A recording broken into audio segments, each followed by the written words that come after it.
So guys, আসসালামু আলাইকুম। আশা করি সবাই ভালো আছেন। আপনাদের দোয়ায় আমিও ভালো আছি। এই যে হাঁসগুলা সকাল সকাল সব সামনে এসে পড়ছে, পানি নাই, খাবারও নাই।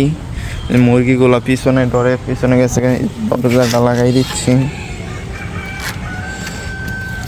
হাঁসগুলাকে খাওয়ান দিব একটু পরে, আটকিয়ে পুরাটা পরিষ্কার করে হাঁসগুলা পরিষ্কার করে।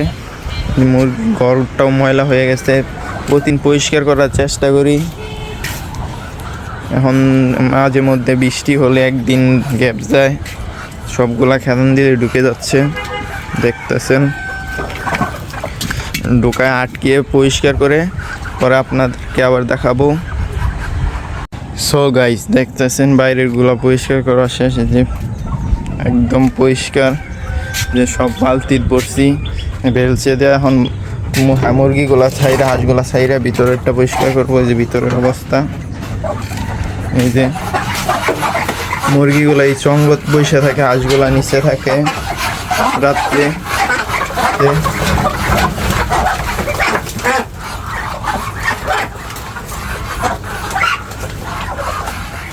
ভিতরের অবস্থা তো দেখতেছেন, ময়লায় ভরে রয়েছে। ভিতরেরটা পরিষ্কার করে পরে একদম খাবার দেবো দুটোটাকে। যে তো ভিডিওর পরে দেখতে পারবেন পরিষ্কার করার পরে একসাথে। তো গাইস, ভিতরও পরিষ্কার শেষ, দেখতেছেন। এই যে হাঁসগুলো বাইরে রয়েছে, খাবার দেই নেই, খাবার দিবে। যে কবুতরগুলো ভিতরে, যে দেখেন দরজা খুলে দিলে কবুতরগুলো বার হয়ে যাবে। ভিতরে কবুতর এইখান দিয়ে বার হয়, মিলি নটটা দেখতেছে বার হওয়ার জন্য। কবুতরের মতন কবুতর থাক, বার হইলে হইব, না হইলে ভিতরেই থাক। হাঁসগুলাকে এখন খাওয়ান দিব। খাবারের মধ্যে কি দিতেছি তাও দেখাবো আপনাদেরকে। খাবারের জন্য যে মার দেখতেছেন, ভাতের মার যেটা বলে, ভাতের মার খুদ দিয়ে যাও রান্না করা হয়েছে। আর এইখানে কুড়া আছে, যে তার মধ্যে কুড়া ধানের, যেটা ধানের যেই কুড়াটা আছে ওইটা।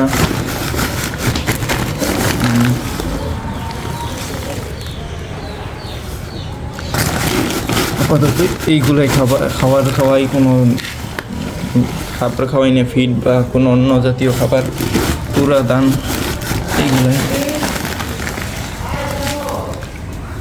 দেখতেছেন। একসাথে ভালো করে মাখাবো।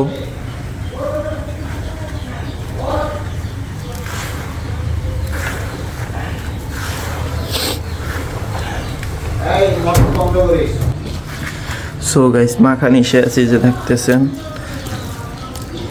এখন নিয়ে দিব, দেখবেন বালতি আনে রাখতে না রাখতে বালতিতে খাওয়া শুরু করছে আসে, যে দেখতেছেন। এই যে দিতেছি,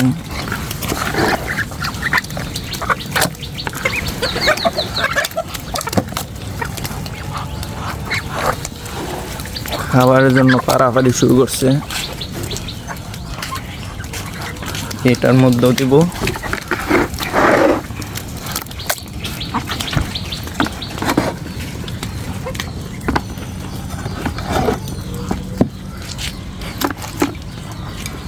খাবার দেওয়া শেষ, আবার দুপুরে, সকালে আর কোনো খাবার হবে না। সো গাইস, বালতির পানি ভরতেছি, দেখতেছেন। পানি বললো হাঁসকে দিয়ে দিব, হাঁসেই যে খাইতেছে। আর এই যে কবুতরগুলা বার হয়ে উঠতেছে, এই যে উঠতেছে। তো পানি দিলে, পানি দেওয়া শেষ, কবুতরের রোজ ছেড়ে দিছি। তো ভিডিওটা এখানেই শেষ করব। সবাই আমাকে একটু সাপোর্ট করবেন ছোটো ভাই হিসাবে। উঠতে দেখলে আমার ইউটিউব চ্যানেলটা সাবস্ক্রাইব করে দিবেন। আর যদি ফেসবুকতে বা টিকটকতে দেখেন তাহলে ফলো দিয়ে দিবেন। এখানে ভিডিওটা শেষ করতেছি। আল্লাহ হাফেজ, আসসালামু আলাইকুম।